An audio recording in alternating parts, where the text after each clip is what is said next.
భారత star batter Virat కోహ్లీపై Pakistan మాజీ captain allrounder Mohammed షఫీజ్ నిరాధారణ ఆరోపణలు చేశారు.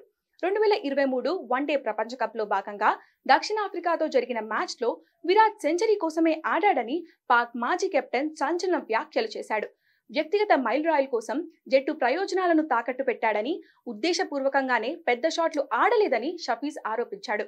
90 పరుగులపై ఉన్నప్పుడు ఏ బ్యాటర్ అయినా పెద్ద షాట్ కొట్టేందుకు ప్రయత్నించకపోవడం సరైనది కాదని షఫీజ్ వ్యాఖ్యానించాడు. ఎవరు బ్యాటింగ్ చేసినా మీ ఉద్దేశం, ఆడే విధానం ఎప్పుడూ గేమ్ ని గెలిపించే దిశగానే ఉండాలి. కానీ 90లలో ఉన్నప్పుడు ఎవరైనా పెద్ద షాట్లు ఆడకుండా ఆపితే దానిని నేను ఎప్పటికీ అంగీకరించను.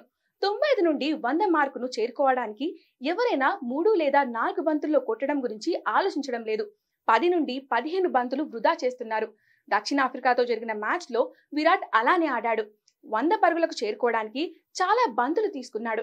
అతను పెద్ద షాట్లు ఆడలేదు అని షఫీజ్ వ్యాఖ్యానించాడు. అయితే కోల్కతాలోని ఈడెన్ గార్డెన్స్ వేదికగా జరిగిన ఆ మ్యాచ్ లో కోహ్లీ సెంచరీ చేశాడు. 121 బంతుల్లో 10 ఫోర్ల సాయంతో 101 పరుగులతో నాట్అవుట్ గా నిలిచాడు. దీంతో టీమిండియా నిర్ణీత 50 ఓవర్లలో 5 వికెట్లు కోల్పోయి 326 పరుగులు చేసింది. అనంతరం ఛేదింగ్లో సఫారీ జట్టు 83 పరుగులకే ఆల్అౌట్ అయి 243 పరుగుల భారీ తేడాతో ఓటమి పాలైంది.